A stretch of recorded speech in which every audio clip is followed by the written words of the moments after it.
Okay, 3, 2, 1. Hi. Hey. Guys, what's happened to us all? What's happened to Ross? Hi. Just like a set of bagpipes. I need like puffed up a few times. Okay, like Hi. Right, let's so go. 3, 2, 1. Hi. There we go, guys. Well done. Please keep the first one in so we know, so they know what we're dealing with. Okay. Welcome back to I Read It Online Somewhere, here every week to discuss what we have read online and answer your strange and wonderful questions you probably should have asked your science teachers at school.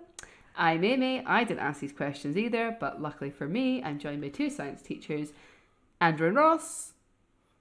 This is where you say hello. Hi. Wait, I'm so put off because Andrew's voice at like moving his lips, voicing. That's you called can hear it. mouthing. Oh. I can actually hear it though, Andrew. What do you mean you can actually hear it? I can hear you talking, like you were doing the script in your head, but like you were saying it out loud. Yeah, Amy was talking. No, but I could hear you doing it as well. Oh, I wasn't Is saying this anything honestly out what loud. I'm dealing with this week? Guys, your job is just to say hi. Hi. Hi again, say hi. Hi. And they can both help us answer them now. That if you keep all that in, that bit is going to make zero sense. You're just going hi, and you can answer them now. But anyway, what are we on? Season 3, episode 18. And this week we're all about Moxie. Is that how we pronounce it, Andrew? That is indeed how we pronounce it. I don't know how else you'd pronounce that. I'm- Moxie? I feel like people think we've got like four hosts because you say that bit in such a different voice to the rest of the. It's Like my telephone voice. I know. And now I'm chatting. Okay, do you want me to do a telephone voice the whole time? Yes. Okay, let's go. Yeah, okay. Okay, we are talking about Moxie this week. I feel like a Wow. BBC. You're on, That's like, good. yeah. That's what we need. Energy. Oh my God, You that look like would you're be on one of those good. like extra channels where you're about to sell something like QVC. Yeah. Okay, and welcome to the Money Spinner. This week we've got the Thunder one. Don't know where I'm going with this. Don't know where I'm going. And we've got a call. We've got Dave on the phone. Hello, Dave. How Hello. much would you like to gamble? How's it going? My name's Dave. And how much would you like to gamble, Dave? I'd like to gamble it all, please. And you've lost. Sorry about that, Dave. Who's our next caller? You know that's how they go.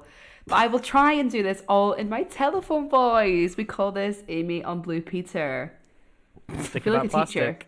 I actually can't keep that up. I'm sorry.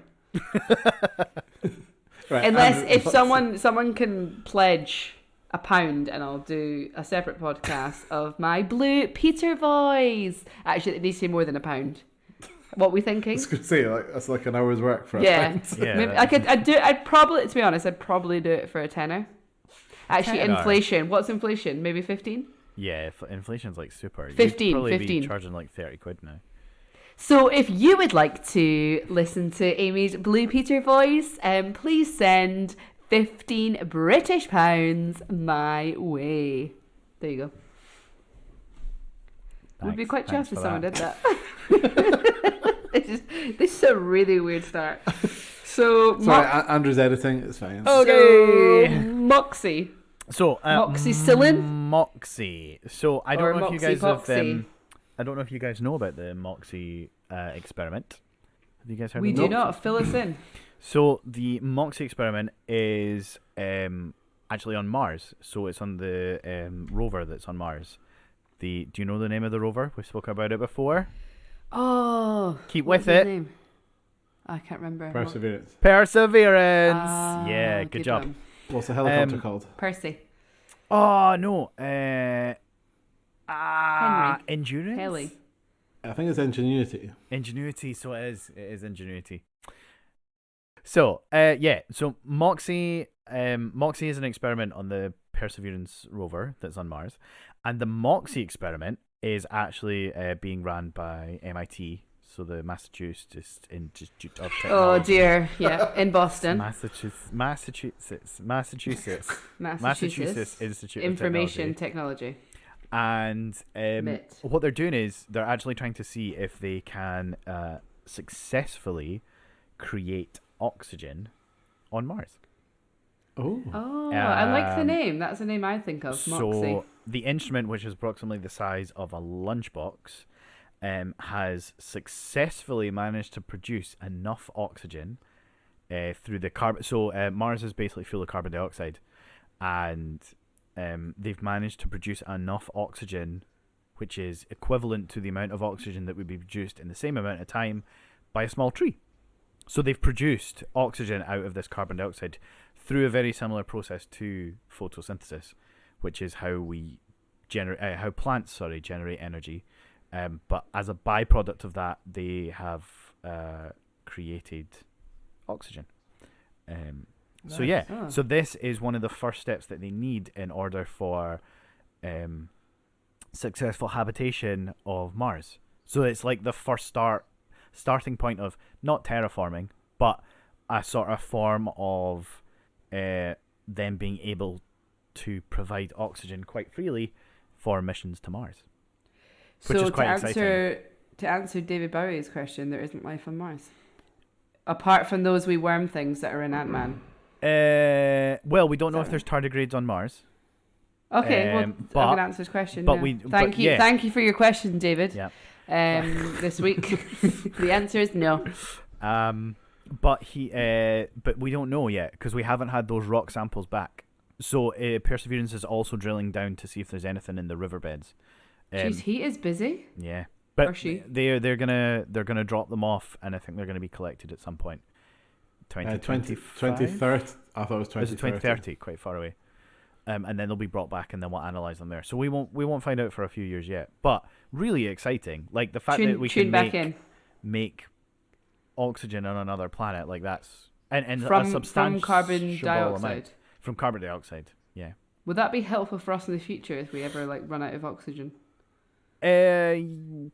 Probably not on our planet. There's not enough carbon dioxide to do that process. But we also, for us on our planet, we don't want too much oxygen, because too much oxygen means bigger bugs. It also means more fires? Higher chance of fires. Yeah. Okay, I mean, so very small problem, but yeah, we're quite comfortable. You might say we're even in. Why the would we get bigger zone. bugs? Is it like steroids for bugs? Oxygen. Yes. Similar. So there was bigger bugs at one point. Bigger bugs back in the day because there was more oxygen. Oh, yeah. Interesting. Same with plants and stuff until fungus came along and started to break everything down. There was lots of oxygen, or there was a higher concentration of oxygen in our atmosphere. So it was really bad. And then it all got picked up by the trees, or the trees kept making it, They decreased the amount of carbon dioxide in the atmosphere. And then they kind of trapped carbon until fungus came along and broke everything down. Which is why, actually, really darkly, decay is really important. So mushrooms are really important. Without mushrooms, we wouldn't be here. Oh, shout out to mushrooms. Shout out to fungi. I don't know, that went deep in knowledge. Deep in knowledge. That was a good one, Andrew. I like that kind of segue. That's quite all right. What am I preferring, biology or physics? Probably biology, to be honest. I took biology, I didn't take physics, did I? Physics is a wee bit too mathsy, if I'm honest. I don't like things I've got to use a scientific calculator for. Oh, you don't need that. Don't know the tan, the sans, the con. The what? I don't know. What is Cause. it? Cause. Because I don't like it. And on that note, I think it's time for Amy's science quiz. Yay! Amy's science test. Bring on the questions! Question 1. Why don't birds get electrocuted when they land on electrical wire? Because their feet aren't touching the ground. Because electricity goes round on the ground. Is that it? Yeah. Boom. Yeah. Wow. That was 100%. straight in there. I've asked the question before to Ross. Well. Yeah, so they can... If you want to know about Varaday's cage as well, just let me know. Whose cage? Is it not called Varaday? Varaday. What's his name? Faraday. Damn it, right. Cut that bit. Do you want to know about Varday's cage? Vardy. The Leicester footballer. Wait, do you guys not know about Varday's cage? Have you not heard about Agatha Christie? Wait, what's he called? Varaday. Faraday. Okay, cut that bit. So it was Rebecca Vardy. Actually, keep it in just for that pun. Keep it in, and I've always loved the fact that people in podcasts might be searching for a podcast on Rebecca Vardy. Rebecca Varaday. What's it? It was Rebecca Vardy's cage. Rebecca Vardy's cage. Oh, I'll actually just take that because I was really intelligent in the first bit, and then it's like that's why she failed. Everyone's like, whoa, maybe she should have got an A, and it's like, oh no, that's why she failed science. Actually, no, that's more English. But anyway, If anyone wants to know about your man's cage, let me know. I actually don't know much about it. What she didn't realise is that she was on a Rebecca Varaday cage. Do you know what, though? I'm not being funny, but if you tell that to all kids about and make a joke about Rebecca Varaday, they will 100% remember. Oh, no, it's Varaday. What's actually what? Okay, Varaday. Rebecca Varaday's cage. Rebecca Faraday. But I honestly think if I taught your lessons, sometimes they might take in a little bit more because I'm a bit more relatable than amoxicillin. No, what is it? Moxie. I mean, like, I love your enthusiasm, but I had to explain what a floppy disk was the other day, so. Oh, okay. Craigus, what? That was triggering. Did you go, and back when even I wasn't young, they were actually floppy. Well, so I had to explain to somebody today, and they said, like, yeah, but, like, you must have known all this. Like, how did you use computers when you were at school? And I went, we didn't. I didn't have a computer at school. We had one computer lab. And I was like, a man came round and sold your parents encyclopedias that you never used. We have so many of them, and I remember doing projects, and Mum's like, "Get an encyclopedia," and it's like 20 years old. Do you remember Encarta 95? Yes, yes. Encyclopedia was on a CD. And also, plug it in. The game. What was our Google? Clippy, Microsoft Word. Ask Jeeves. Oh, Clippy. Oh, God, I could be done Jeeves. with Clippy. That Ask jive Jeeves. talking clip thing. I hated Clippy. I turned it into Clippy. the dog. I think I turned him into something else. Oh, very you. Yeah. Anyway, Sorry. you can just cut everything else I said and just have me saying the thing about the ground. About Rebecca Varday's cage. But is that, Ross, do you want to add anything a little bit more sciencey? A bit I more do. like... So they touch both feet on the wire. So people think that then there's a path for current to go through. The current will go through that. However, there's a metal wire underneath it. So most of the current will go through the metal wire and the bird won't feel anything. Question. If you were standing underneath the bird, would you get electrocuted? Are you touching the ground? You're touching the ground, but you're not touching the wire that the bird's sitting on. It could so it can jump. It can jump a couple of meters. So if you're less than a meter away, it would jump from the wire to you. Right. If you're touching the ground. Oh. If you're not touching the ground, if you just jump and grab onto it, it'll do nothing. As long as you're not touching the ground. Will you not get electrocuted? No. Oh. Well, kids don't do that. Question 2. Why does salt make everything taste better?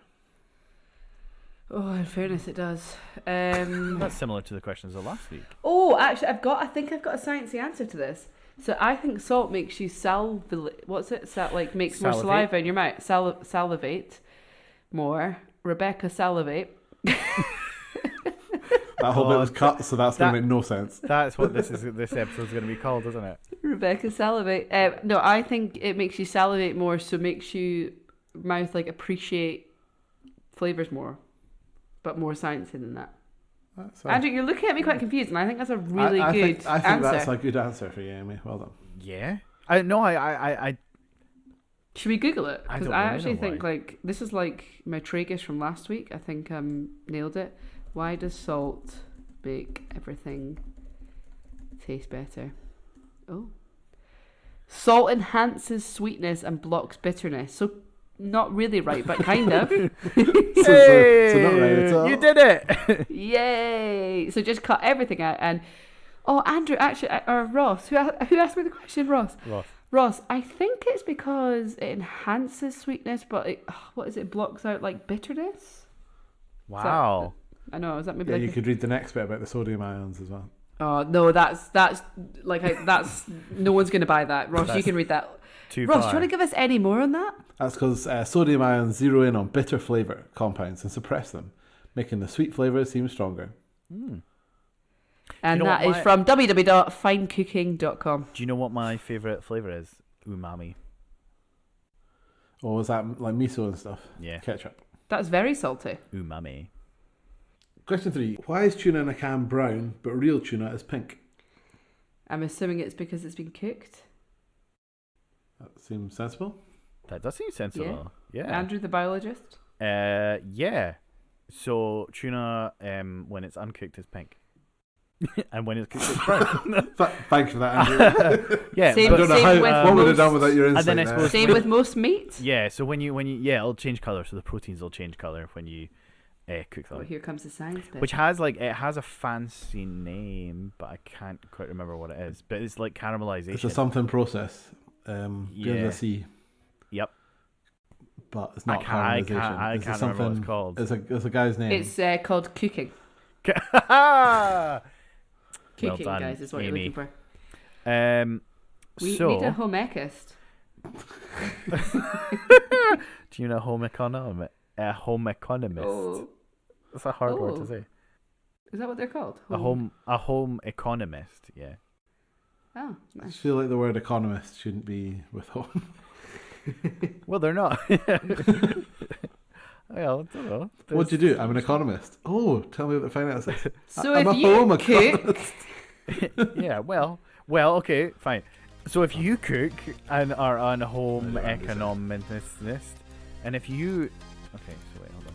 If you're a home economist and would like to jump in on this, please do contact us at iReadItWest@gmail.com, or contact us on Instagram, Twitter, Facebook, or TikTok at iReadItWest. Please do tell others about our podcast and leave a review. This helps us massively in the charts and allows us to find our podcast and to find some new listeners. If you would like to buy us a coffee, buy some merch, or subscribe to our advert-free awesome team groupness, please find all of that information on our socials. And we will see you next week. Oh wait, I've not Googled. bye. Bye. Oh, he's Googling bye in a different language. Give me a language. I'll quickly stop. Yeah. La Rivadere. Okay, bye. Bye.